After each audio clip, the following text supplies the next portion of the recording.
Goeiedag graad 12 leerders. Welkom by vandag se wiskundeles. My naam is Erika Jansen. Hierdie les word vir julle gebring deur die Noord-Kaapse Onderwysdepartement in samewerking met Pakama Research and Development. Vandag gaan ons verder met vraestel 1 se hersiening. Ons gaan meer spesifiek kyk na diferensiaalrekeninge, of soos wat baie van julle dit ken, calculus. Die doelwitte van vandag se les is sodat julle kan uitklaar presies wat die struktuur van vraestel 1 is en waar hierdie onderwerp in vraestel 1 se struktuur inpas. En dan natuurlik in detail te kyk na diferensiaalrekeninge. So, tussenindeur gaan ons vir julle lekker eksamenwenke gee. So kom ons kyk eers, hoe lyk die struktuur van hierdie vraestel? Wanneer ons kyk na vraestel 1, is diferensiaalrekeninge 'n hele entjie in die vraestel in. Dit behoort hierso omtrent so 2 ure se kant te wees. Die die onderwerp self tel ongeveer 35 punte van jou vraestel en dit beteken ongeveer 23%. Soos ek vroeër opgemerk het by funksies en grafieke, tel hierdie afdeling saam met funksies en grafieke 'n groot deel van jou vraestel. So dis regtig die moeite werd om daarin te belê en te sorg dat jy dit goed bemeester het. Hier kyk ons gewoonlik na vraag 7 en 8 se kant toe. Nou, wanneer ons praat oor diferensiaalrekeninge, as jy maksimumpunte vir hierdie afdeling wil bereik, dan moet jy die volgende onder die knie hê. Kom ons kyk. Eerste, jy moet die afgeleide van 'n uitdrukking met behulp van eerste beginsels kan bepaal. Onthou net, daar is 2 ander terme wat hulle ook hier kan gebruik. Hulle kan sê volgens algemene beginsels, of hulle kan self sê volgens die definisie. So maak net 'n nota daarvan. Tweedens, moet jy die afgeleide van 'n uitdrukking kan kry met behulp van die magsreël, of soos wat baie van ons praat, net deur die toepassing van die diferensiasiereëls. Dan moet jy ook die tweede afgeleide van 'n uitdrukking kan kry, wat beteken jy gaan maar net een proses verder, so jy gaan die eerste afgeleide kry, en dan vat jy hom en diferensieer hom weer 'n keer. En dan moet jy natuurlik 'n derde graadse grafiek kan teken. Wanneer ons derde graadse grafieke vir jou gee, dan moet jy weer allerlei interpretasies van hom kan doen, jy moet aflesings kan doen en enige vrae daaroor kan beantwoord. Kyk ons verder, dan moet jy ook nog die vergelyking van 'n raaklyn aan 'n kurwe kan kry. Dit kan 'n parabool wees of dit kan ook 'n derde graadse funksie wees. Hulle sal vir jou die punt gee en dan gaan hulle vir jou vra om die vergelyking van 'n raaklyn aan daardie grafiek by daardie punt te kry. Volgende ene, as hulle vir jou die afgeleide se grafiek gee, dan moet jy weer vrae kan antwoord oor die oorspronklike grafiek. Dan moet jy ook die maksimum of die minimumwaarde van 'n grafiek kan bepaal. En onthou, dink nou mooi, as ons die maksimum of die minimum van 'n grafiek wil bepaal, dan kyk ons waar is sy draaipunte. En draaipunte gaan ons natuurlik kry met ons eerste afgeleide wat ons gelyk aan 0 stel. Dan kan hulle ook vir jou vrae vra waar hulle die woorde tempo van verandering gebruik. Onthou, tempo van verandering is niks anders as kry die afgeleide van iets nie. En dan moet jy ook vrae kan antwoord oor verplasing, snelheid en versnelling. Met ander woorde, enigiets wat te doen het met beweging. Goed, kom ons spring weg. Hoe lyk jou calculus afdeling se vrae? Calculus word gewoonlik in 4 verskillende afdelings opgedeel. Die eerste ene is altyd die eerste beginselsvraag. Dit is die een waar jy hom volgens die definisie moet gaan uitwerk. En hierdie vraag, as jy hom net bietjie oefen, kan jy regtig baie maklik volpunte vir hom kry. Tweede ene is dan jou magsreëlvraag, oftewel die toepassing van die diferensiasiereëls. Die derde afdeling, wat kan versprei word oor meer as een vraag, is dan waar ons kyk na derde graadse grafieke. Hulle kan of vir jou vra met 'n teken, of hulle kan dit vir jou gee en dan vra daaroor vra. En dan die laaste vraag is natuurlik jou toepassingsvraag. Hier gaan dit gewoonlik maar oor optimering, maar ons kan ook vir jou enige vrae vra oor tempo van verandering. Goed, nou kom ons kyk. Afleiding van, of jy afgeleide om hom te kry deur middel van eerste beginsels. Hoe werk dit? Jy het hierdie formule wat op jou formuleblad staan. Maar dit is 'n redelike groot formule. So, voor jy wegtrek en hierdie formule gaan neerskryf, stel ek voor dat jy eers jou uitdrukkings wat jy daarvoor nodig het, dat jy dit eers gaan gereed kry. So kom ons kyk weg. Jy gaan hierdie formule wel oorskryf op jou antwoordblad, maar sien jy daarbo in jou formule, jy het fx plus h nodig en jy het fx nodig. Nou fx word in die vraag vir jou gegee, so hy is nie 'n probleem nie. Maar daardie x plus h is dikwels nog 'n bietjie van 'n probleem, veral as hy kwadraties is of as hy breek is. So, wat ek dan gaan voorstel, is dat jy daardie uitdrukking eers gaan uitskryf op sy eie en hom eers gaan uitwerk. En dan selfs verder gaan en die hele uitdrukking, daardie hele boonste deel, eers op sy eie uitwerk, sonder dat jy die formule gebruik. So ja, ons het hier vir jou gesê, fokus daarop, dat jy jou formule reg oorskryf, en dan het ons ook hier 'n opmerking gemaak, onthou, jy moet die limiet h neig na 0 in elke reeltjie vooraan gaan skryf. So sien julle, wanneer ons die formule van die begin af neer gaan skryf, gaan dit 'n groot klomp skryfwerk wees. So daarom kom ons nou by die stukkie wat ek reeds gesê het, is dat ons eintlik eers daardie stukkie daarbo gaan gereed kry, die fx plus h minus die fx, sonder die res van die formule. En dan die volgende stap, skryf ons die formule neer en dan vervang ons dit in. So kom ons kyk dan, die tweede afdeling is dan die reëls vir diferensiasie wat ons nou gaan toepas. So met ander woorde, dit is die kortpad manier. Nou wanneer jy by die eerste afdeling kom, dan mag jy niks anders gebruik as daardie lim-formule nie. Kom jy egter by die tweede afdeling, moet asseblief nie die lim-formule hier gebruik nie. Dit is lank en dit gaan jou baie tyd kos. En is regtig onnodig want hulle wil dit nie hier hê nie. Hulle wil hê jy moet die reëls toepas. So, wanneer ons die reëls wil toepas, is daar 'n paar goed wat jy moet onthou. En jy kan vir jou kort lysie daar maak. Onthou, as ons diferensieer, moet jou uitdrukking in die vorm wees iets x tot 'n mag. Ek herhaal weer, iets x tot 'n mag. So, daar mag geen breuke wees nie, daar mag geen wortels wees nie, en daar mag geen hakkies wees nie. So as jy 'n uitdrukking gekry, waar daar nou hakkies of breuke of wortels in is, dan moet jy eers ontslaa raak daarvan, en om in 'n ander formaat skryf, wat geskik is vir diferensiasie. So kom ons kyk wat moet ons hier alles doen. As jy wortels, rasionale of irrasionale eksponente het, dan gaan jy worteluitdrukkings moet oorskryf in eksponentvorm. Daarna is hy mos iets x tot 'n mag, en dan kan jy jou diferensiasiereël toepas. Tweedens, ek het reeds gesê, ons kan nie diferensieer as ons 'n breuk het nie. Maar hier moet julle baie mooi oppas. Dit is net as 'n veranderlike in 'n breuk is. So as ek byvoorbeeld, en ek wil hom hier inskryf vir julle, want dit is 'n algemene vangplek, as ek byvoorbeeld 2x tot die mag 4 het, en jy moet hom nou gaan regmaak vir diferensiasie, moenie die 2 saam met die 4 boontoe vat nie. Los die 1 en los die 2. Vat net die veranderlike boontoe en maak hom x tot die mag min 4. Want dit is slegs die veranderlike wat ons gaan diferensieer. Die 1 op 2 is 'n konstante. Baie van julle vat die 2 saam met die x tot die mag 4 boontoe, en dit is nie reg nie.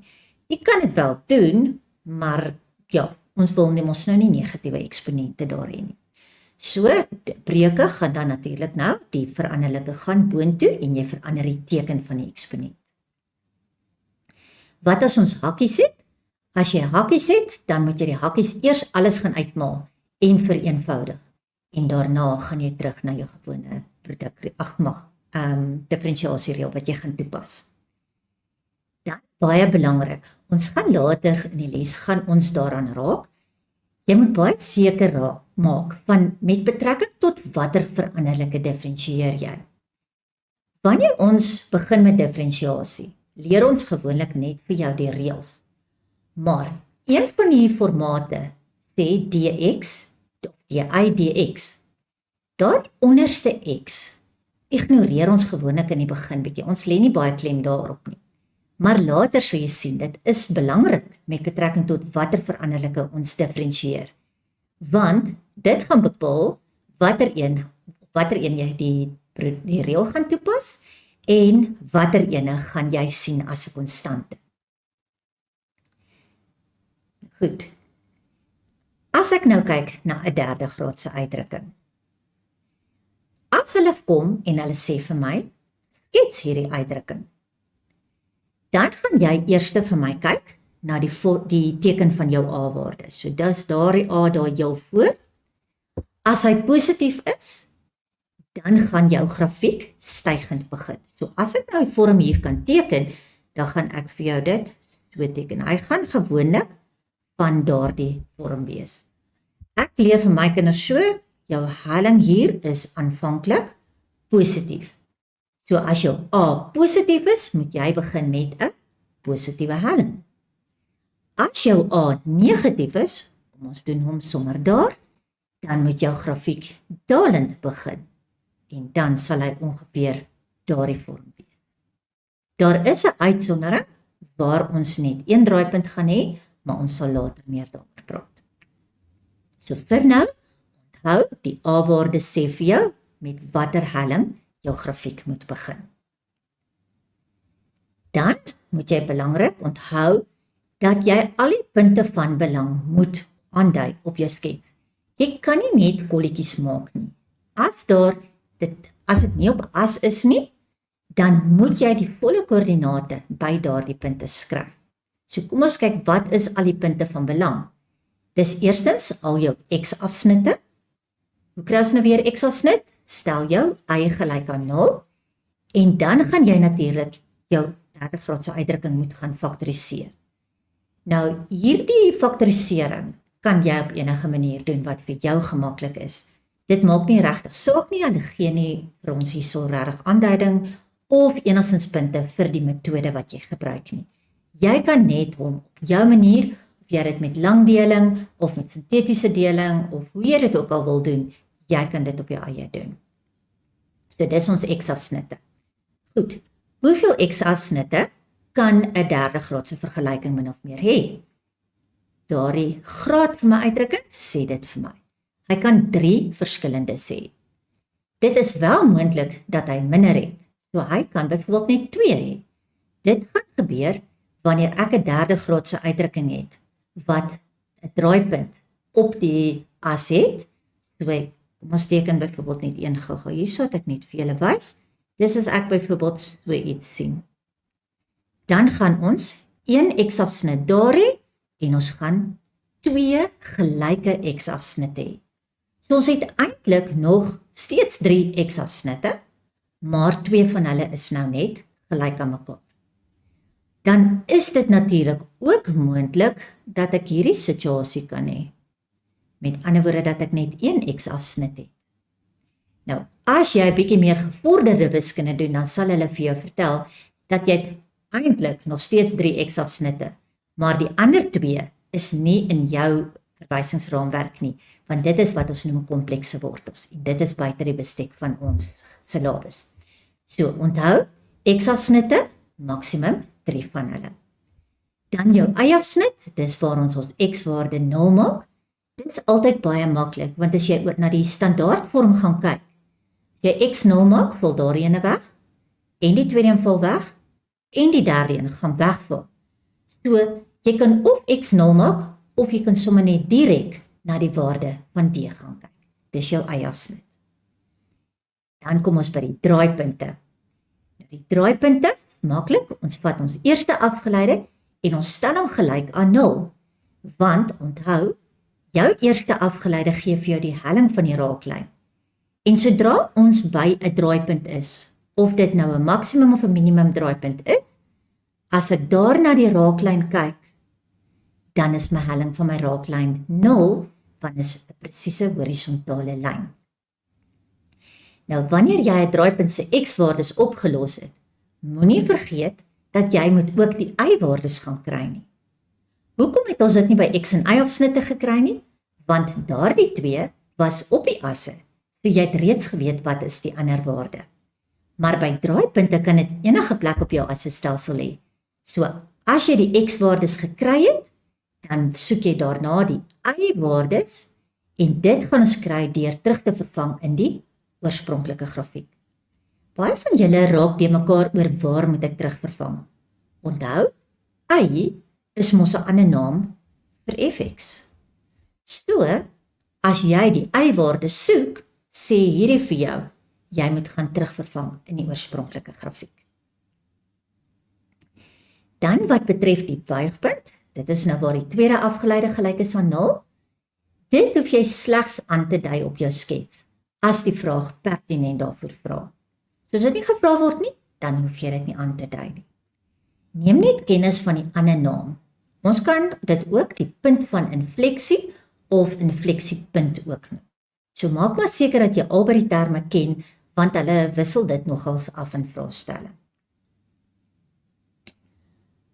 Goed, dan, as hulle vir my 'n derde graadse grafiek gee, en hulle vra nou vir my, ek moet allerhande interpretasievrae daarvan antwoord.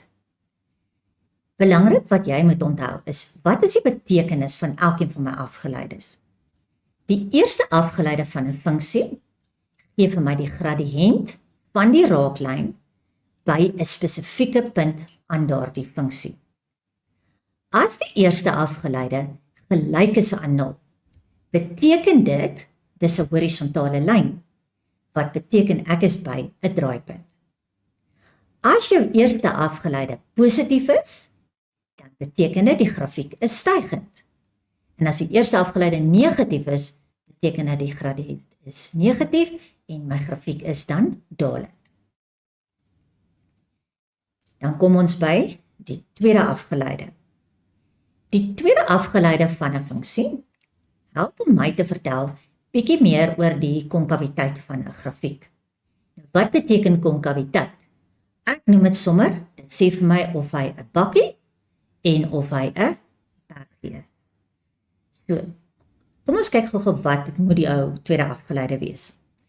'n Funksie is konkaaf op as die tweede afgeleide van daardie funksie positief is. So, tweede afgeleide groter as 0 gaan vir my 'n konkaaf na bo grafiek gee of konkaaf op. Ek onthou dit sommer so. As die tweede afgeleide groter as 0 is, sê ek hy is positief. En as ek positief is, dan is ek baie gelukkig en ek gee 'n lekker vet glimlag. Of soos wat julle op die internet ook altyd sien, ons praat van die smiley face. So hy is gelukkig, so hy het 'n positiewe bakkie. Tweede ene is konkaaf af, dan sê ek hy is negatief. So jou tweede afgeleide is kleiner as 0, oftewel negatief. As ek negatief is, dan trek ek 'n lekker lang gesig. So my mondjie is afwaarts getrek. En dit is dan konkaaf na onder of konkaaf af. Dan, wat is 'n infleksie of 'n buigpunt? Dit is waar my tweede afgeleide 0 is. Onthou net, dit is moontlik dat 'n tweede afgeleide gelyk is aan 0, of 'n tweede afgeleide en 'n eerste afgeleide by dieselfde punt uitwerk. En ek wil net 'n opmerking daaroor hierso maak, want dit is nie op hierdie skyfies aangetoon nie. Onthou, as jou draaipunt en jou buigpunt by dieselfde punt uitwerk, dan kry ons die grafieke wat van hierdie vorm is. Hy kom byvoorbeeld op, en dan maak hy net so kurwe, en dan gaan hy weer op. So, in hierdie geval, sal hy vir my 'n draaipunt gee, met daai spesifieke koördinate, kom ons maak dit AB, en hy gaan vir my buigpunt ook gee by daai punt. Maar iets wat baie belangrik is dat julle die verskil moet weet. Wanneer is 'n spesifieke punt? Wanneer is dit 'n draaipunt? Die definisie van 'n draaipunt is dat 'n grafiek se helling moet verander van positief na negatief of omgekeerd. So dink nog gou 'n bietjie mooi. As ek net sommer hierdie boonste enetjie, hierdie enetjie wat ek hier gebruik het. As ek na hom kyk, hy's mos nou konkaaf na onder, né? So, as ek voor die tyd kyk, is my helling positief en as ek na die tyd kyk, is my helling negatief. So ek weet daai kolletjie is 'n draaipunt. Hoekom? Want die helling het verander van positief na negatief. En dit is die definisie van 'n draaipunt.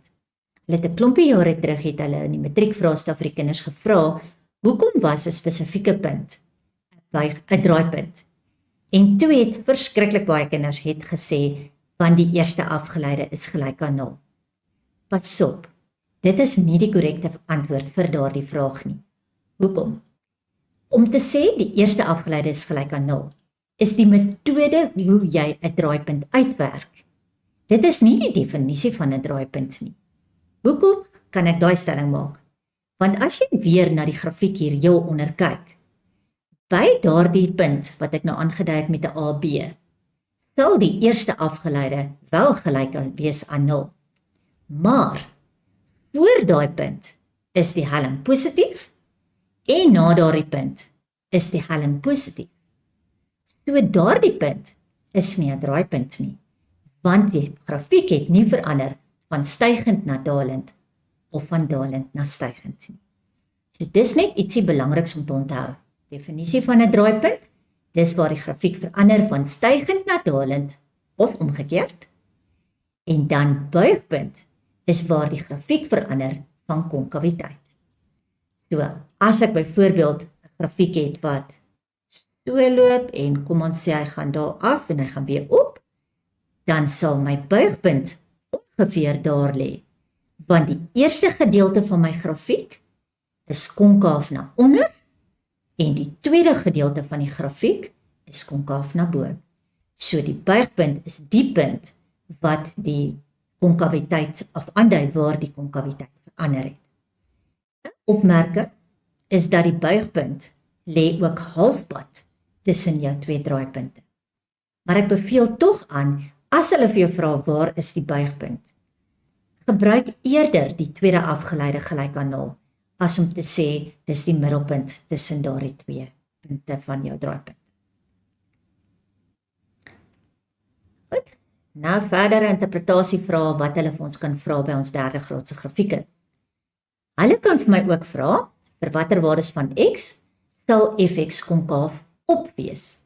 Onthou, op is waar ek positief is, so dit moet, jou tweede afgeleide moet groter as 0 wees, en konkaaf af is waar ek negatief is, so dit is waar my tweede afgeleide kleiner as 0 is.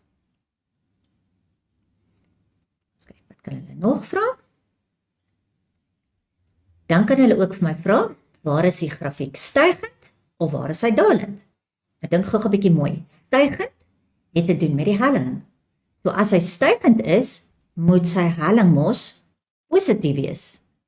Nou, in kalkulastaal beteken dit my eerste afgeleide moes dus positief wees, oftewel groter as 0. As hy dalend is, dan nou van links na regs, dan beteken dit my helling is negatief, en onthou my eerste afgeleide gee vir my die helling, so daarom moet die eerste afgeleide kleiner as 0 wees. Goed, dan kan hulle ook hierdie tipe vrae vir ons vra, waar hulle vir my vra, waar is x maal fx groter as 0, of f se eerste afgeleide maal f se maal die funksie self kleiner as 0. Opmerking wat ek hier gaan maak, is onthou, redeneer met jou tekens. As hulle vir jou sê daar, groter as 0, beteken dit hy moet positief wees. So dit beteken jy moet 2 goed maal wat vir my positiewe antwoord gaan gee. En die opsies daar is, of albei moet positief wees, of albei moet negatief wees. So dan gaan jy na jou grafiek toe en jy gaan kyk, waar is my x positief en my funksie dan positief? En jy skryf daardie interval, skryf jy vir my neer. Of jy gaan kyk, waar is albei van daardie waardes negatief? En dan skryf jy daardie interval ook vir ons neer. Selfde met die tweede ene, hier moet jy nou weer net onthou, f se eerste afgeleide gee vir my die helling. En die funksie self, dit verwys na my y-waardes. Nou, in die tweede geval, omdat ons kleiner as 0 daar wil hê, wil ek 'n negatiewe antwoord hê. So, eerste ene moet positief wees en die tweede ene negatief, of alternatiefelik die eerste ene negatief en die tweede een positief. Wat beteken, ek moet op my grafiek gaan kyk, waar is f se helling positief en terselfdertyd die funksie negatief, met ander woorde onder die x-as, of ek moet gaan kyk waar is die funksie se helling negatief en die funksie self positief. So, belangrik hier, onthou redeneer met jou tekens. Goed, dan kan hulle ook vir my vra, wanneer of op vir watter x'e het die funksie 1, 2 of 3 verskillende reële wortels. So, dan kom dit by daardie vrae waar hulle gewoonlik 'n k inbring en hulle beweeg die grafiek op of af, tot jy dan nou reële of nie reële wortels het nie. Onthou net, wortels is 'n ander naam vir x-afsnitte, oplossings of nulpunte. So in plaas van wortels kan hulle dan ook hierso praat van x-afsnitte, nulpunte of oplossings. En dan die vierde afdeling van jou kalkulus, dis die optimeringsene. Die eerste situasie wat hulle daar kan gebruik, is dat hulle kan vir jou 'n situasie beskryf waar dit gaan oor beweging. Nou, in hierdie geval sal hulle altyd vir jou die verplasing se vergelyking gee of se uitdrukking gee. Dan belangrik om te onthou, nou daardie verplasing vergelyking gaan hulle gewoonlik gee as ST. Eerste afgeleide is dan die snelheid. So, ek gaan nou hier skryf, dit sal dan die eerste afgeleide wees. En daarom kan ek sê dat die snelheid is die afgeleide van die verplasing. En dan die tweede afgeleide gaan dan vir my versnelling gee. So, versnelling is die tweede afgeleide, snelheid is die eerste afgeleide en verplasing is dan jou afstand wat jy afgelê het. So, ek beveel gewoonlik hier aan dat hulle gee mos nou vir jou ST. Dan beveel ek reg aan die begin van die vraag, raai ek die kinders aan, om te gaan skryf, wat is die eerste afgeleide, en dan somme langsaan te skryf, dit is die snelheid. En dan tweede afgeleide ook neer te skryf, en somme langsaan vir my te skryf, dis die versnelling. As jy dalk in jou vraestel die woorde afstand kry, in plaas van verplasing, en die woord spoed kry, in plaas van snelheid. Wanneer jy fisiese wetenskappe het, gaan jy leer dat daar 'n verskil tussen die twee is. Die een is 'n skalaar en die ander een is 'n vektor. Maar vir wiskunde se doeleindes onderskei ons nie hier tussen skalare en vektore nie, en dus kan jy daardie twee woorde vir wiskunde se doeleindes hier nou duidelik gebruik as sinonieme. Nou goed, die tweede opsie is dat hulle kan praat oor tempo van verandering. So 'n tipiese vraag wat hulle hier kan vra, is hulle kan praat oor jy het byvoorbeeld 'n watertank en hulle kan praat oor die tempo waarteen die water uitvloei uit die tank uit. Maar gewoonlik gaan hulle hier vir ons byvoorbeeld 'n formule gee wat die hoogte van die water aandui. So hoor julle, hoogte is jou basiese formule. Die tempo waarteen hy uitvloei uit die tank uit, gaan dan jou eerste afgeleide wees. So jy kan, wanneer jy in die vervolg dink aan eerste afgeleide, onthou dis nie net die helling van die raaklyn nie, dis ook die tempo van verandering. So ek gaan sommer dadelik daarso ook F se afgeleide skryf. Nou belangrik hierso is dat jy 'n bietjie jou metingkennis gaan opknap. In jou matriekvraestel is daar nie 'n aparte afdeling waar ons meting toets nie. Nou, party van julle onthou dalk ook nie so mooi wat is meting nie, Dit is waar ons kyk na buiteoppervlakte en volume. Hulle is baie lief om dit hierin te bring en dan een of ander iets vir jou te beskryf en jy moet dan self die formule gewoonlik gaan toepas. In die Gauteng vraestel van hierdie jaar het ons juis hierdie situasie gehad waar hulle gepraat het oor die volume van 'n kubus.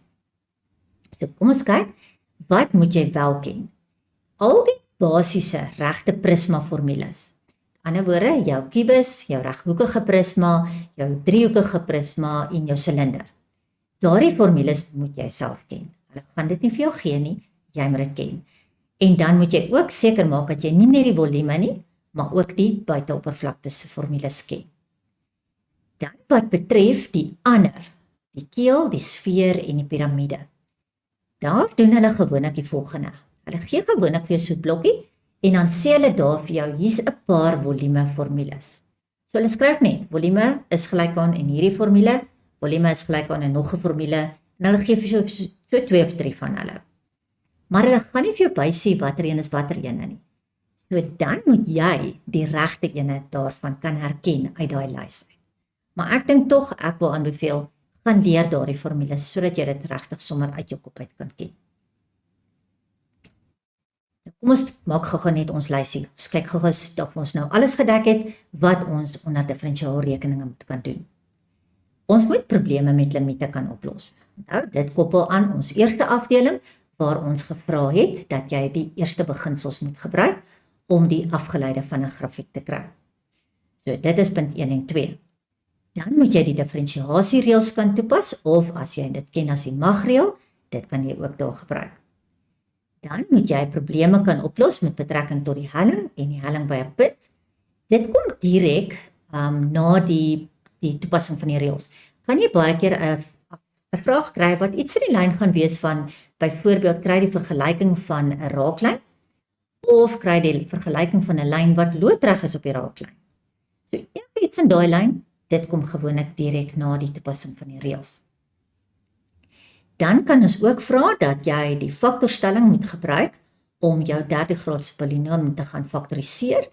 Hoekom het ons dit nodig? Want ons wil die x-afsnitte kan gaan kry. En dan gaan jy jou derde graadse grafiek moet jy ook kan gaan skets. Hier is dit belangrik, gaan kyk, ons praat sommer van die 5-punt plan. Eerstens, gaan bepaal vir jouself, wat verwag jy gaan die vorm van daai grafiek wees. Dan die ou nuus, dis jou x-afsnit en jou y-afsnit, en dan jou draaipunte en jou buigpunte. So gaan werk al 5 daai goed uit, en jy behoort baie maklik jou derde graadse grafiek te kan skets. Dan 'n bietjie meer waar hulle die grafieke vir ons gee, en waar hulle vir ons dan nou interpretasievrae gaan vra. Die eerste en die belangrikste een is natuurlik, kry van die vergelyking van jou derde graadse funksie. So daar moet jy mooi gaan oefen, gaan werk 'n klomp vraestelle van hulle uit. Hulle gee gewoonlik vir jou of die draaipunte, of hulle gee vir jou die x-afsnitte. Maak seker dat jy met elke situasie presies weet hoe om daardie vergelyking te kry. Dan kan hulle ook vir jou praktiese probleme gee, hoe jy op die grafiek dan nou byvoorbeeld sekere goed moet uitwerk. So hulle kan byvoorbeeld vir jou vra, werk die draaipunte uit. Dit is nou natuurlik as hulle die vergelyking vir jou gee. En dan kan hulle allerlei aflesings weer eens op hierdie grafiek vra. Dit is soos daardie wat ek nou verduidelik het, waar ons nou byvoorbeeld x maal met sy afgeleide, en dan moet ons kyk waar is hy byvoorbeeld groter of kleiner gelyk aan 0. Dan moet ons ook natuurlik ons optimeringsvraag of ons toepassingsvraag, dit moet ons kan doen met byvoorbeeld meestal ons metingskennis, maar maak asseblief seker, dis nie net metingskennis hier nie, né? Onthou van die bewegingsene en dan enige ander praktiese toepassing. Jy kan bietjie in ou vraestelle ook gaan kyk, daar is ook situasies waar hulle byvoorbeeld bietjie meer finansiële toepassings gemaak het. Of hulle het byvoorbeeld ook gepraat oor, ek weet 1 jaar was daar 'n vraestel wat gegaan het oor die bespreking van hotelkamers. Gaan kyk bietjie na sulke tipe van vrae ook.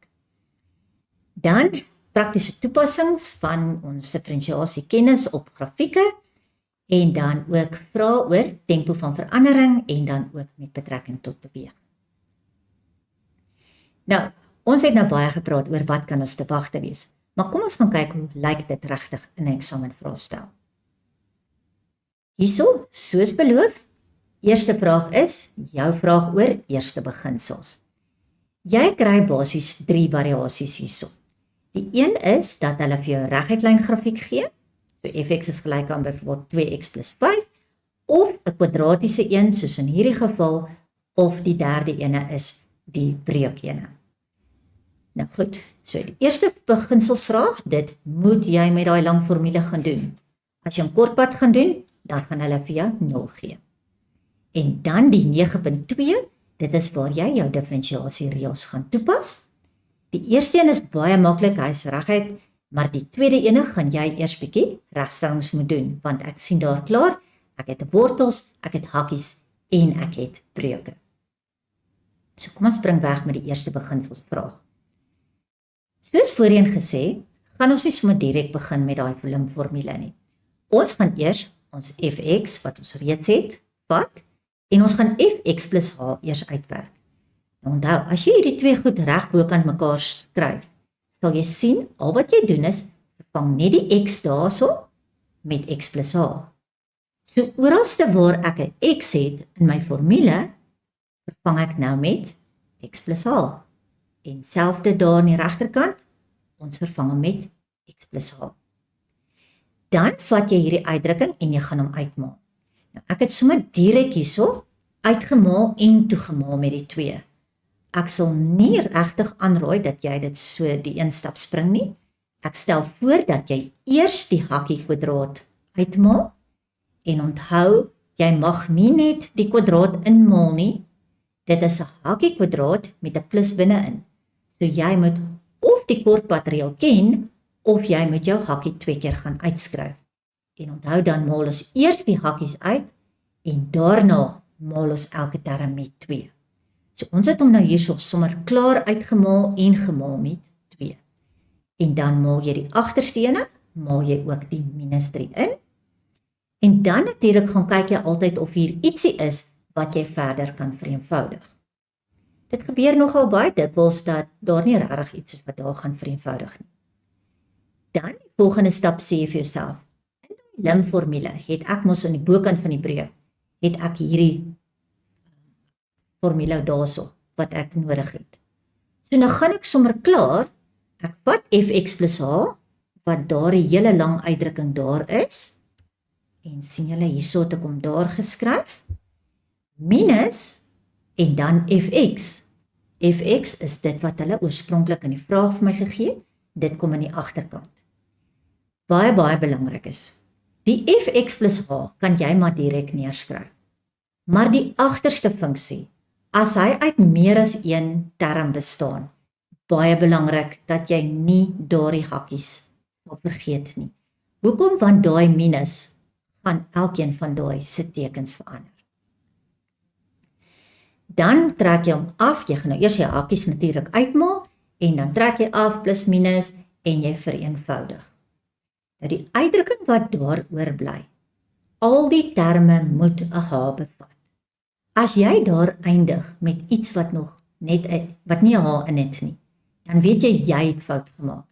En ek kan sommer nou al vir jou sê waar jy fout gemaak het. Dis daai agterste gedeelte wat jy dan nie in hakkies gesit het nie.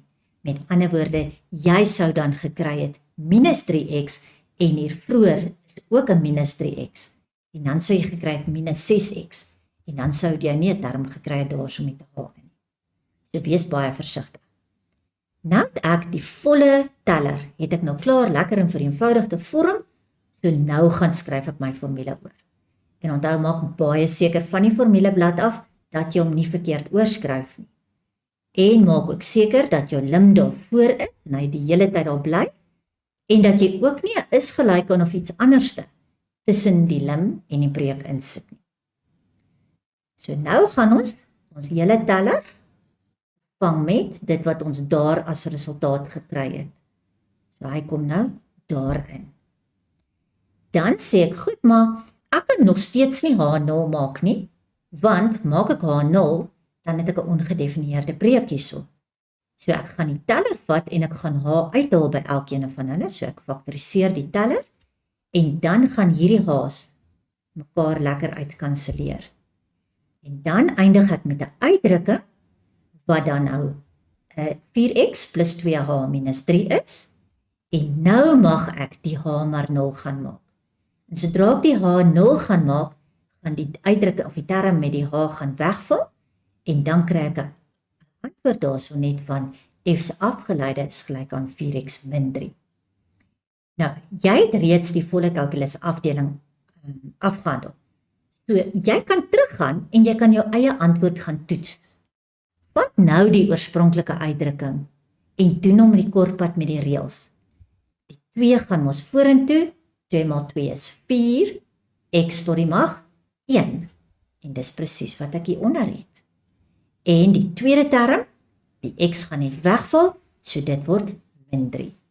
So dan weet jy jou uitdrukking is reg en jy het hierdie vraag korrek beantwoord. Jy hoef nooit weer terug te kom en hom te kom kontroleer nie. Net baie belangrik onthou, jy mag nie algeheel die toepassing van die vraag, mag jy nie die kortpad gebruik nie, jy moet die lim-formule gebruik. Dan die tweede deel waar ons nou die differentiasiereëls gaan toepas. Eerstens, klaar in die regte formaat, so ons gaan net differentieer. Onthou die 5 gaan vorentoe, so dis 5 maal 4, gee vir my die 20, en dan die mag daar word 1 minder. Jy kan sommer die volgende onthou differentiasie, dis meer vir die Engelse kinders, onthou hom so, differentiasie, decrease, ons die mag. So as my kinders die mekaar raak, dan sê ek vir hulle onthou, differentiasie, decrease ons die mag, ons verminder ons mag met 1. Selfde by die 4 daarso, ons vat die 4 vorentoe, so dan is dit min 6 maal 4, gee vir my die minus 24, en x word dan net tot die mag 3. Laaste ene, onthou die x se mag is eintlik 1. So as ek hom vorentoe vat, dan word dit net 1 maal 3 is 3, en dan word sy mag 1 minder, wat beteken hy word x tot die mag 0.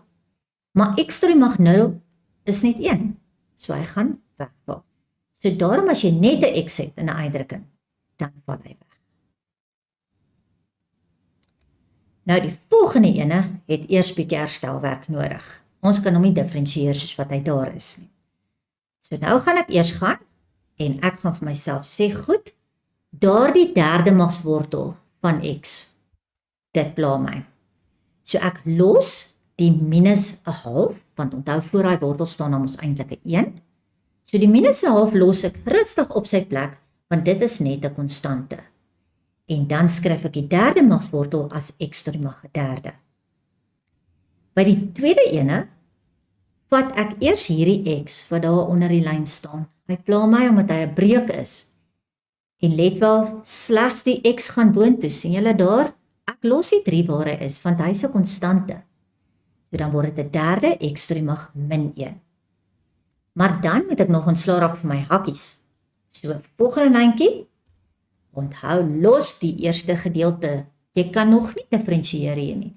Baie trek nou in die volgende reeltjie klaar weg en differentieer. Maar jy kan nie dit doen nie, want jy is nog besig om die hele uitdrukking in die regte vorm te kry. So die tweede ene, as ek hom nou gaan kwadreer, dan word dit 'n 9de, x tot die mag min 2. Nou is albei my terme in die vorm iets x tot 'n mag. En nou kan ek maar gaan differentieer. Nou die liewe breuke is ook nie julle gunsteling nie. So kom ons vat die derde, ons vat hom vorentoe. Dan is dit minus 'n half maal met 1 op 3. So minus 1 maal met 1 gee vir my minus 1.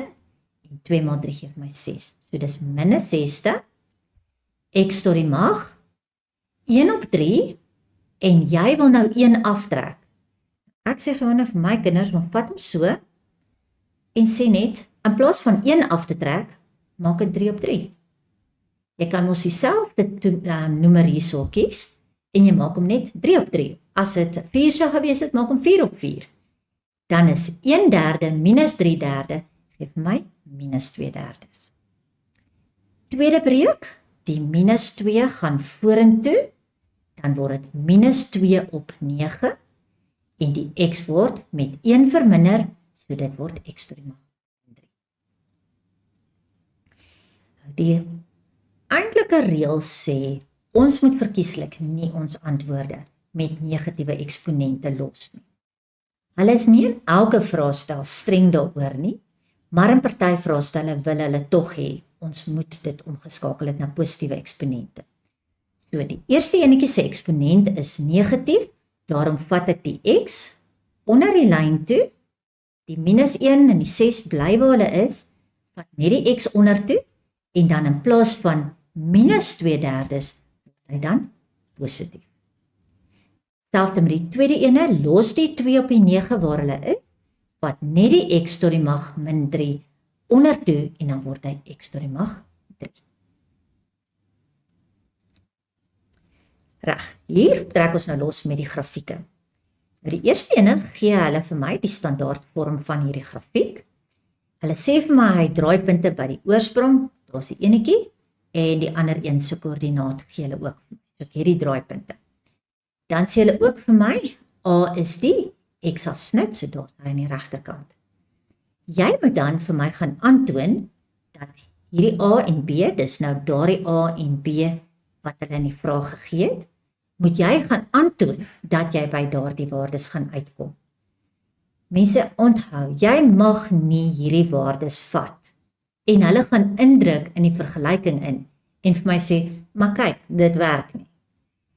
Hierdie is net 'n vraag wat eintlik vir jou die antwoord gee en vir jou sê, jy moet eintlik die vergelyking van die grafiek gaan kry. Maar ons sê eintlik vir jou, jy moet uitkom by A gelyk aan -1 en B gelyk aan 6. Die rede hoekom hulle hom so vra is, as jy nie 10.1 kon regkry nie, en ons vra dit nie vir jou op hierdie manier nie, dan kan jy nie een van die opvolgvrae, kan jy nie een kan antwoord nie. So, as jy dan nou nie by 10.1 se antwoord kan uitkom nie, dan het jy die waarde van A en jy het die waarde van B, en jy kan dan jou oorspronklike HX gaan uitskryf, met hierdie waardes ingevul, en dan mag jy van 10.2 af, mag jy dan verder werk met daardie vergelyking. Tweede vraag vra, hulle soek die koördinate van A, terwyl ons x-afsnit, en dan vra hulle 2 afleesvragies, naamlik waar is die grafiek stygend, en waar is hy konkaaf afwaarts. Om by die eerste ene uit te kom, jy kyk na jou grafiek en jy kyk wat het hulle vir ons gegee. Hulle het vir my daai punt B 432 gegee. Nou, jy het 2 plekke waar jy hom kan eintlik in vervang. Eerste ene is, dit is 'n punt op die grafiek. So jy mag beide draaipunte, mag jy ook op die grafiek se vergelyking gaan invervang. So in hierdie geval het ek die 432 gevat, en ek het dit ingedruk in my vergelyking. Sien, daar's die x aan die regterkant, en daar's my 32 aan die linkerkant. Nou, in hierdie geval, ek het net so 1 stapie hier weer gespring. As ons gaan kyk en ons het die 64 uitgemaak, die 4/3 uitgemaak, dan kry ek 64 daar, en die tweede ene is 16. Ons het hier maar net klaar regdeur deur 16 gedeel.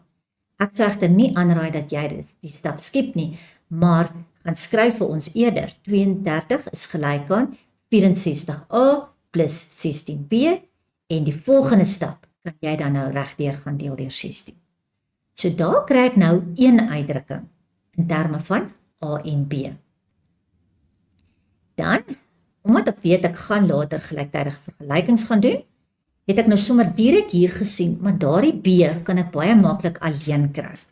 So ek het dit sommer klaar gedoen en klaar geskryf B is gelyk aan 2 minus 4a.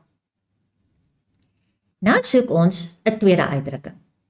Ek gaan sommer die afgeleide vat, terwyl ek mos nou besig is by daai punt. Ek weet daai punt is 'n draaipunt. So daarom kan ek ook sê, by daai punt is die eerste afgeleide gelyk aan 0. So, eerste afgeleide, gaan jy die 3ax² vat, plus die 2bx, wat nou my afgeleide se formule gaan wees. En ek moet hom dan gelykstel aan 0 by x gelyk aan 4. So ek vat my afgeleide se uitdrukking. Die x-waarde is 4, want dit is die punt waar hy 'n draaipunt het. En aan die regterkant maak ek hom gelyk aan 0. Onthou, in hierdie geval gaan jy glad nie die y-waarde gebruik nie, want ons wil die afgeleide gelyk aan 0 stel. Die y-waarde is nie hier ter sprake nie. So weer eens in hierdie geval, Ek kry dan 48a plus 8b, en weer eens kan jy hom verder vereenvoudig. So jy kan regdeur gaan deel deur 8. En dan kry ons 'n tweede uitdrukking. En al wat jy dan moet doen is, jy moet nou gelyktydig gaan oplos. So omdat ek nou reeds daarbo by nommer 1, het ek b alleen gekry, gaan ek nou aangaan hierso aan die regterkant, en ek gaan nou 1, daar waar b alleen is, en vervang in nommer 2. So ek het 6a, maar dan plus ek die b wat nou 2 min 4a is. En dan gaan jy verder as 'n gewone lineêre uitdrukking en jy gaan los op vir jou a-waarde. So sien julle hierso, ek het my a dus gekry as minus 1. Nou soek ons die b-waarde. Nou jy kan teruggaan en jy kan daai a-waarde kan jy eintlik enige plek gaan invervang, maar ek raai aan dat jy die uitdrukking hier gebruik waar die b klaar alleen is. Want as b klaar alleen is, beteken dit ek gaan net indruk aan die regterkant en uitwerk en dan kry ek direk my b. So kom ons kyk hoe lyk dit. As ek nou min 1 daarin vervang, dan is dit 2 minus 4 maal met min 1 en dit gee vir my dan 'n b-waarde van 6. En ja, ek is reg, want dit is waarby ek moes uitkom. So nou het ek my funksie se vergelyking. Onthou, ek sal hierso nogal aanraai dat jy hom op jou grafiek gaan skryf, sodat jy, as jy by die latere vrae kom, dat jy hom reeds beskikbaar is. Nou soek ons die x-afsnit. Om x-afsnit te kry, maak ons die y-waarde gelyk aan 0. Y-waarde gelyk aan 0 te kry, moet ek natuurlik nou daai derde graadse funksie gaan oplos. Maar ons kan hierso baie maklik faktoriseer. Ons kan 'n x² daar gaan uithaal. So ons hoef nie hier te begin bekommer oor die faktorstelling en dat ek 'n langdeling of enige van daai goed hoef te gaan doen nie, want ek gaan doeteenvoudig net 'n x² hier uithaal en dan bly daar in my hakkie oor min x plus 6. En dan is dit soos 'n gewone kwadratiese een, is dit nou maar net derde graads en jy gaan elkeen van hulle gelyk aan 0 stel. So dan kry ek my x is 0 of my x is 6. Daarsoos, my x is 0 en daardie ene gaan dan my x 6 wees. Maar onthou jy het hierbo vir my gesê y is 0, so ek kan dan invul daarso 6 0 en natuurlik die oorsprong is. Hulle het gevra vir die koördinate van a. So in hierdie geval moet jy skryf a60. As jy nie dit skryf nie, dan kan dit gebeur dat as jou eksaminator vir jou in die vraestel self dit gevra het, dan kan hulle 'n punt toeken in die memo dat jy dit in koördinaatvorm moes geskryf het. So as jy dan eindig en nie die koördinate gee nie, kan dit wees dat jy dalk moontlik 'n punt hier kan verloor. So ek raai gewoonlik maar aan, enige iets waar koördinate betrokke is, skryf dit klaar in koördinaatvorm. Dit maak dit in elk geval makliker vir volgende vrae wat daarna volg. Nou weer, ek gaan net weer daar skryf, dis 0 en dis 6. So nou vra hulle vir my, waar is hierdie grafiek stygend? Om stygend af te lees, gaan ons beweeg van links na regs. So die grafiek is in die begin dalend, en dan daardie gedeelte daar is hy stygend, en dan die laaste stuk is hy weer dalend. So nou weet ek watter deel op die grafiek is dit. Nou vra hulle die waardes van x. So al wat jy nou doen is jy kyk net wat is my x-waarde hier en wat is my x-waarde daar. En dan gaan ek my interval kan neerskryf. So x moet groter as 0 en kleiner as 4 wees. Jy kan enigeen van die twee notasies skryf. Ek vind net dat ek dink die tweede notasie lewer minder probleme op. Hoekom is dit ronde hakkies?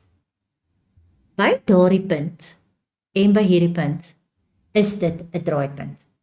Ek vergelyk dit gewoonlik met die maksimum vergelyk ek met bergklim. As ek gaan en ek gaan klim Kilimanjaro uit. Terwyl ek besig is om op te klim, is my helling mos positief. So, ek is besig om te styg teen daardie berg op. Maar die oomblik wanneer ek daarbo gekom het, onthou dis harde werk om daarbo te kom. Die oomblik wat ek bo op daardie kruin staan, dan is ek mos besig om die uitsig te bewonder. So op daardie spesifieke oomblik, ek is nie meer besig om te styg nie, want ek is daar. Ek het klaar daar gekom. So ons kan nie sê by daai punt is ek meer stygend nie. En ek is ook nog beslis nie besig om te daal nie, want ek wil eers vir al die moeite wat ek gedoen het, wil ek eers die uitsig daar bewonder.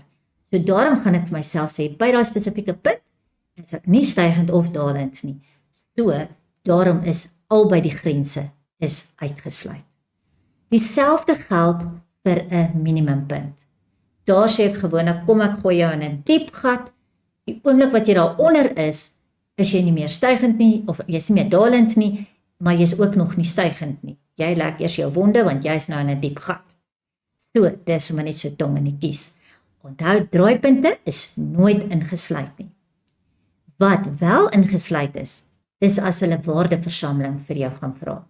So as hulle hier vir my byvoorbeeld waardeversameling sou vra, en kom ons sê ek het nie die eerste 2 dele geteken nie, so die dele wat nou nie in rooi gemerk is nie, kom ons sê hulle was nie daar nie, dan sal my draaipunte wel ingesluit wees by die waardeversameling, maar nie by die stygend of dalend nie.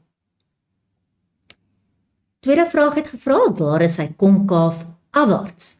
So konkaaf afwaarts, moet jy altyd dink, konkaviteit het mos te doen met my tweede afgeleide.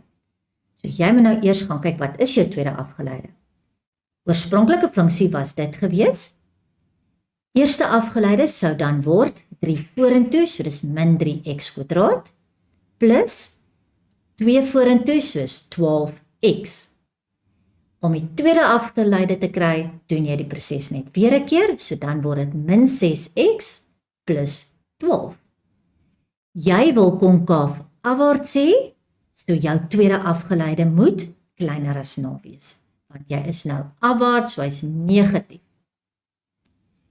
Dan gaan ons min 6x plus 12 hê. Ek verkies gewoonlik om die min 6x sommer na die regterkant toe te vat, maar in hierdie geval, kom ons los hom aan die linkerkant, want ek wil eintlik net 'n vangplek hier vir julle ook wys. So, die 12 gaan oor na die regterkant, maar hy word nou negatief. In die volgende stap, deel ons deur min 6.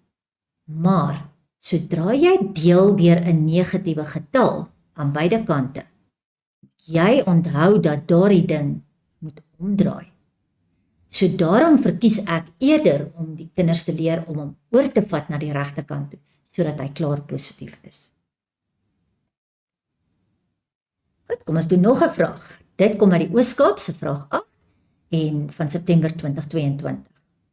Hier het hulle weer vir ons 'n eerste beginsels vraag gevra en sien julle, hy's weer 'n parabool. So dis nogal die populêre enetjie wat jy regtig maar kan verwag. En dan ons natuurlik ons diferensiasie reëls wat ons moet toepas. Die eerste beginselsvraag, onthou kry eers alles reg.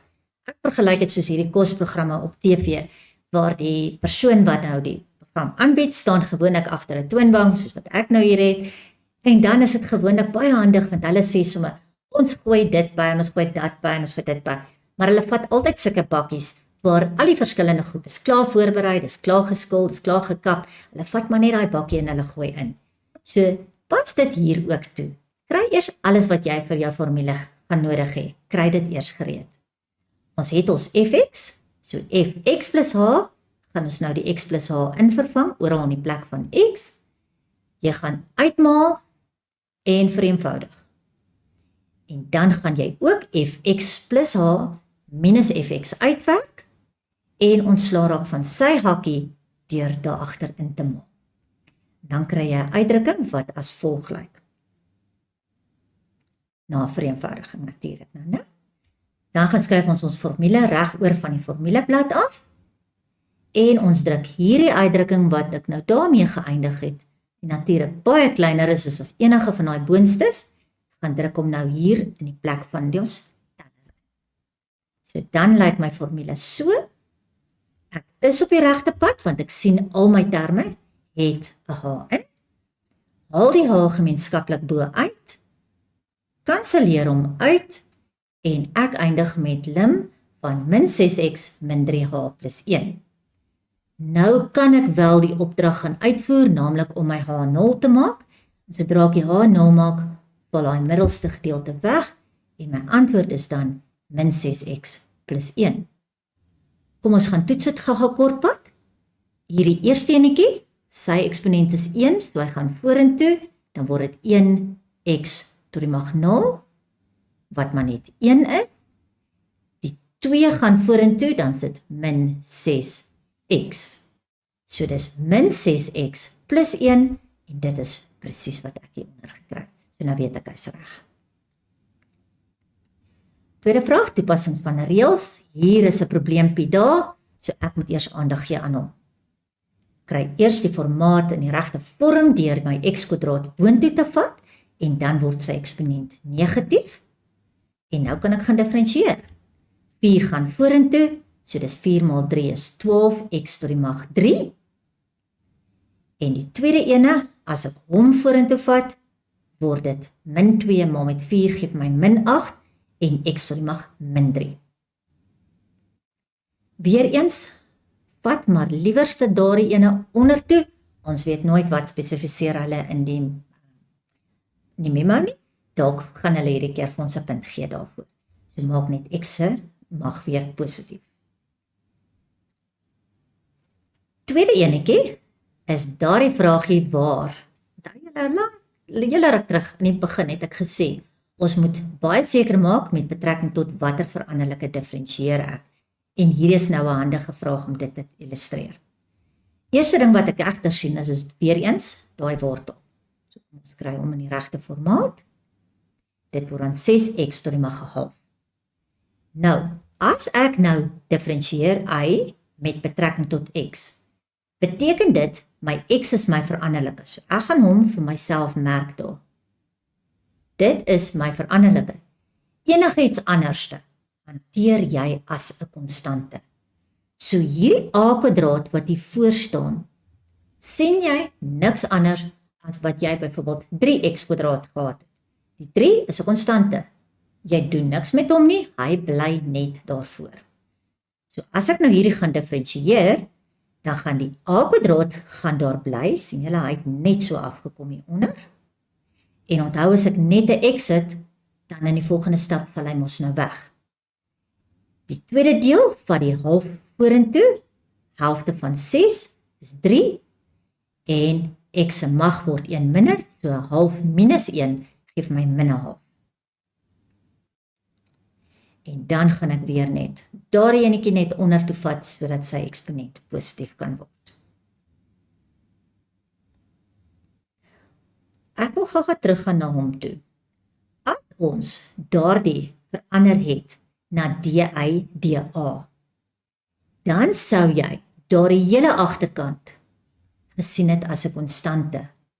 En dan sou die agterste een se afgeleide sou 0 gewees het. So, kom ons skryf hom gou hierso. As ek sê DI, DA, dan gaan jy vir my sê, goed, nou diferensieer ek met betrekking tot A, so hy is nou my veranderlike. So die x gaan bly, en A se afgeleide gaan dan word 2a, en die agterste een bevat glad nie A's nie, so hy is net 'n konstante, so hy gaan wegval, en daai antwoord gaan dan wees 2ax. Sien julle hy verskil baie van die een wat ek hieronder gekry het. So dis regtig baie belangrik dat jy seker maak met betrekking tot watter veranderlike jy gaan diferensieer. Nou, ek gee hierso vir jou 'n derde graadse uitdrukking. Minus fx is gelyk aan minus x tot die mag 3 plus 3x plus 2. In hierdie geval gee ek nie vir jou skets nie. So nou lei ons jou deur hierdie ding. Eers vra ons vir jou bereken vir ons die draaipunte, dan die x-afsnitte, en dan vra ons sekere waardes, dis waar jy nou jou afgeleide se kennis gaan toepas. Dalend gaan te doen hê met die helm, en konkaaf afwaarts gaan te doen met jou tweede afgeleide. En dan laaste 'n lekker enetjie daaronder, is hulle vra vir my teken 'n grafiek, maar hulle vra nie die enetjie wat hulle hier gee nie. Hulle vra enetjie wat effens anders is, maar ons kom nou by hom uit.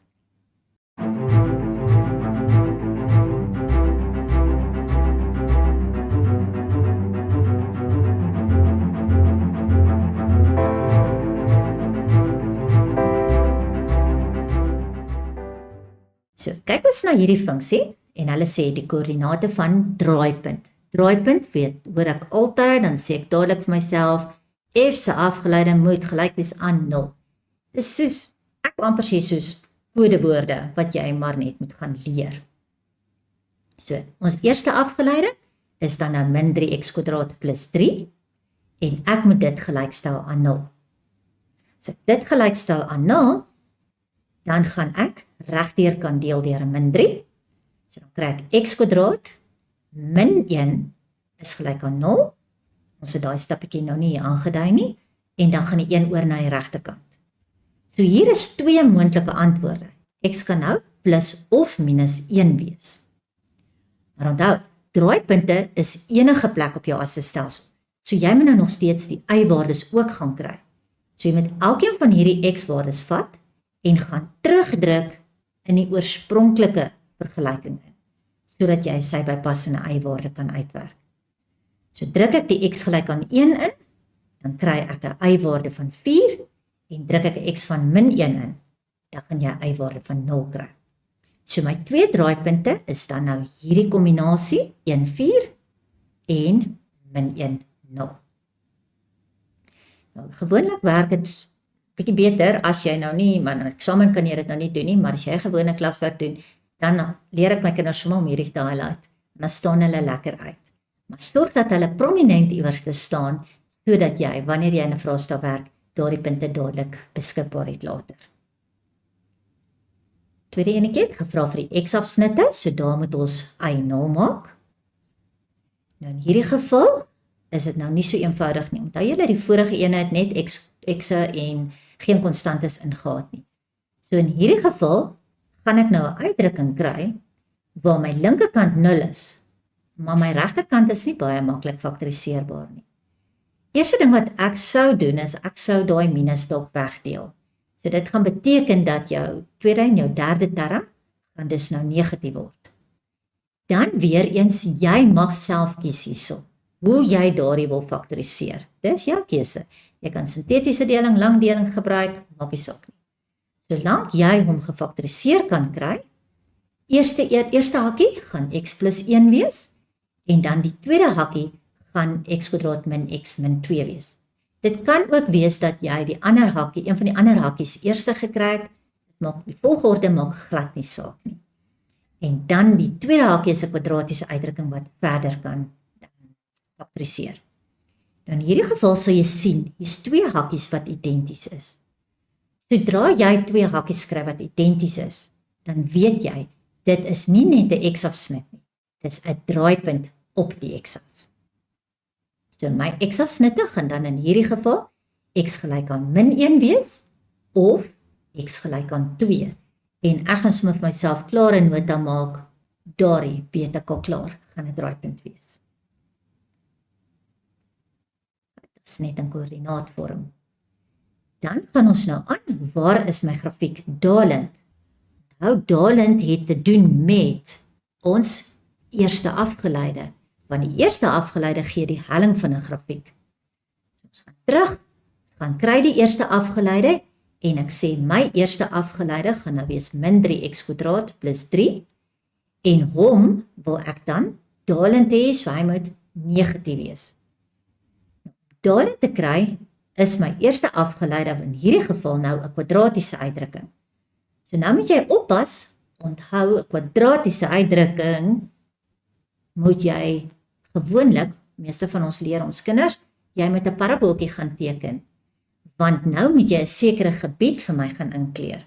Party van julle doen hom dalk net met die kritieke punte, dit maak nie saak nie, solank jy net onthou, ons kry nie hier enkelwaardes nie.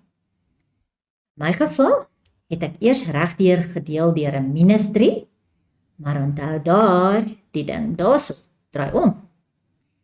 En dan kry ek x² min 1 groter as 0, my kritieke punte, dis nou as ek hom sou gelykstel aan 0, gaan wees 1 en min 1.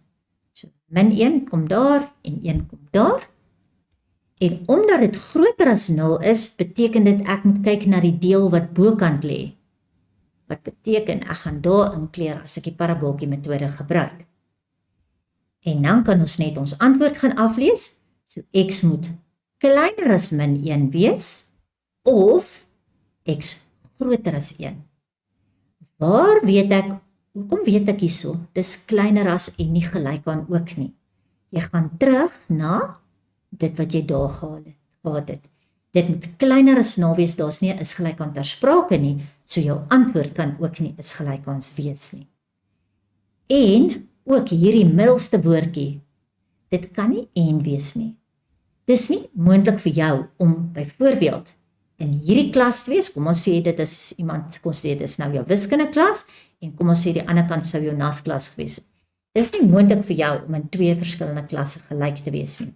En hierdie is 2 verskillende intervalle, so daarom moet die woordjie tussen hom moet of wees.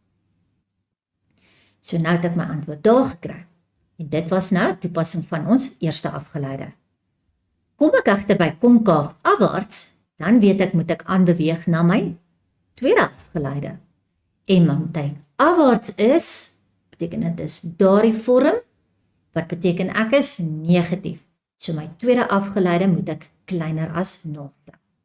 So weer eens gryp ons die oorspronklike funksie. Net 'n opmerking hier. Ek sal aan die begin van my vraag dadelik skryf, fx is gelyk aan die uitdrukking. F se eerste afgeleide is gelyk aan. F se tweede afgeleide is gelyk aan. Dan staan dit klaar aan die begin van jou vraag. En wanneer jy dit dan in latere vrae gebruik, dan hoef jy dit nie elke slag te doen nie, dan kan jy dit van die begin af sommer aflees.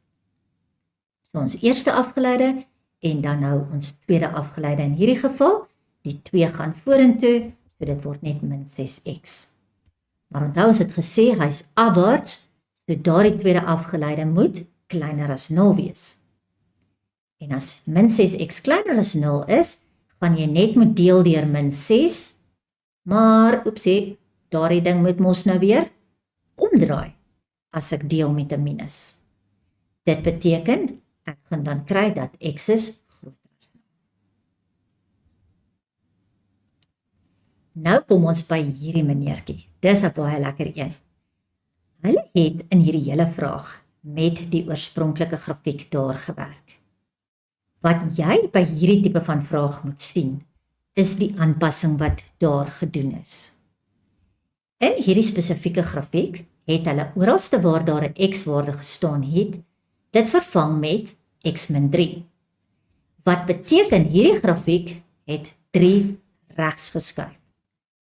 Maar nou moet jy oppas. Hierdie minus hiervoor is nou weg. So dit beteken dat ons moes ook gereflekteer het om die x-as, want hy se teken het verander. So daar's nog 'n verdere refleksie om die x-as. En dan sal ek by die laaste ene kom, daar is ook 'n translasie betrokke, maar dit sal ek liewer vir julle wys wanneer ons nou so met hom aanstap. So kom ons begin by die oorspronklike ding. Ons moet die oorspronklike grafiek vat en hom 3 eenhede regskuif. So ons gaan die draaipunte wat ek uitgewerk het, onthou ons het mos die draaipunte heel aan die begin uitgewerk. Dit was 1, 4 en min 1, 0. As my grafiek regskuif, gaan ek mos net verander aan my x-waardes. So ek gaan hierdie 2 draaipunte vat en sê goed, julle 2 gaan nou vir my 3 regskuif. Wat beteken, die min 1, 0, plus ek 3 daar, dan kom ek by 2 uit. En die 1 hierso, plus ek 3, dan kom ek by 4 uit. 'n Regskuif gaan nie my y-waarde beïnvloed nie. So, daardie 2 punte daar, is nadat ek nou my grafiek 3 regs geskuif. Maar toe het ek gesê, daar moet ook 'n refleksie om die x-as wees. So as ek reflekteer om die x-as, dan gaan hierdie 2 punte, dis nou die 2 punte wat ek nou in die vorige lyntjie gekry het, gaan ek nou hulle moet vat, refleksie om die x-as verander ek y se teken. So die 0, daardie ene, en daardie een se teken moet verander. Maar 0 se teken, daar is nie 'n teken betrokke nie, so hy bly net 2,0 en die ander ene gaan min 4 word. So sien julle daarso, hy was 2,0, hy bly 2,0 hierso, en dan die 4 word nou 4 min 4, want hy het gereflekteer om die x-as. Maar nou moet jy besef, as ek hom gereflekteer het om die x-as, Dan die oorspronklike vergelyking. Daardie tekens verander aan die regterkant mos alles. Die minus het nou 'n plus geword, die plus het 'n minus geword, en daardie 2 het 'n minus 2 geword. Met ander woorde, as ek die oorspronklike grafiek vat, dan is daar aan die agterkant eintlik nog 'n minus 2. As hulle nou hierdie grafiek vir my gee, maar daar's nie meer 'n minus 2 daar agter nie, beteken dit ek moes geplus 2 het in die proses om daardie minus 2 te kan wegkry. En dit beteken my grafiek het dan boonop 2 opgeskuif. En 'n opskuif gaan nou weer die y-waarde verander.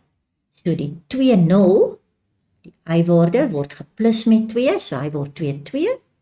En die 4 min 4, die y-waarde word geplus met 2, daarom word hy nou min 2. En dan gaan jy, en jy gaan plot jou grafiek. Nee, skes, ek het iets vergeet. Ons het nog 'n y-afsnit ook nodig, want onthou hierdie hele grafiek van jou het nou regs geskuif, gereflekteer en dan nog opgeskuif. So ons gaan ons y-afsnit ook moet uitwerk. Maak net x 0, as jy dit indruk, oralste waar x is, maak hom 0, dan gaan jy kry dat jou y-waarde is minus 18. En nou is ek gereed om hom te gaan plot. Hieronder is my y-afsnit, min 18, en dan my 2 draaipunte daarso kan ek dan ook gebruik en ek kan hulle dan almal net verbind en dan het ek 'n nuwe skets. Nou, nog 'n vraag, weer eens, jy sal sien, selfde formaat. Eerste beginselsvraag en dan 7.2 die toepassing van die reëls. Kom ons gaan pak hulle. Afgeleide, weer eens fx plus h, gaan druk die x plus h in, vereenvoudig jou uitdrukking, en bereken dan fx plus h minus fx, raak ontslae van daardie hakkies, en vereenvoudig jou uitdrukking. En dan kry ek 'n uitdrukking, wat daar so lekker eenvoudig is. Dan skryf ek my formule neer, vervang hierdie uitdrukking wat ek nou daar gekry het, in die plek van my teller, en ek weet ek's op die regte pad, want elke uitdrukking, elke term in my teller, het 'n h in, wat ek dan nou gaan uithaal, uitkanseleer met my h's, en dan kan ek h0 maak, want ons nou nie meer 'n breek ter sprake nie, en dan kry ek net dat my antwoord is dan 4x. Toets hom gou weer met jou reëls, 2 gaan vorentoe, so dit word 4x, en die minus 1 as ek hom diferensieer, val weg. So ek weet hy's reg.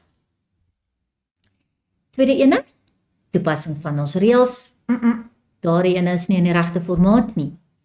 So behou jou diferensiasieteken hier in die begin, en maak dan net jou x tot die mag 2/5. Nou is ek gereed om te diferensieer, 2/5 gaan net vorentoe, en as hy dan nou voor gaan staan, word jou mag hierbo word met 1 minder, so dis 2/5 dis minus 1. 3 gaan ook vorentoe, en dan word dit x tot die mag 2. En dan laaste ding kan jy dan nou net weer sorg dat jou eksponente positief is, deur daardie x tot die mag min 3/5 onder die lyn saam met die 5 te gaan skryf. Volgende enetjie lyk so effens anders, want nou het ek 'n plus 4x plus 6 onder die lyn. So ek het nou nie meer net 'n enkel term nie, en ek weet mos nou nie eintlik hoe om breuke te diferensieer nie. En onthou nou, wanneer ons vroeër gesê het ons wil breuke diferensieer, het ons gesê ons gaan hierso diferensieer. So as ek my teller gaan diferensieer, kry ek 2x min 3, 2x plus 3, want is 'n verskil van vierkante. En dan, omdat hulle daar vir my gesê het, x mag nie min 3/2 wees nie, beteken dit nou, ek weet hierdie hakkie is nie 0 nie. En daarom mag ek nou maar bo en onder gaan deel deur daardie hakkie. As hulle nie daai vir ons bygesit het nie, is dit eintlik verkeerd, want dan het ons geen manier dat ons weet of daardie hakkie nie dalk 0 kan wees nie. Maar hulle sal hom vir jou hier bygee, so nou kan ek daardie uitkanseleer. Dan gaan ek my uitdrukking soos wat hy op die oomblik is, net opsplit en elkeen op sy eie noemer skryf. En dit word dan x, want die 2's gaan ons uitkanselleer, minus 3 op 2. En nou is hy baie maklik om te diferensieer, want die eerste enetjie se afgeleide is net 1, en die tweede een se afgeleide is 0. En dit is dan my afgeleide van daardie uitdrukking. Waarna kan ons uitsien in die volgende les? In die volgende les gaan ons aan met die hersiening van vraestel 1, maar dan beweeg ons aan na waarskynlikheid. Ons gaan bietjie die graad 11 waarskynlikheid eers doen en dan ook later die graad 12 waarskynlikheid. En dit is dan al in vandag se les. Tot volgende keer. Baie dankie.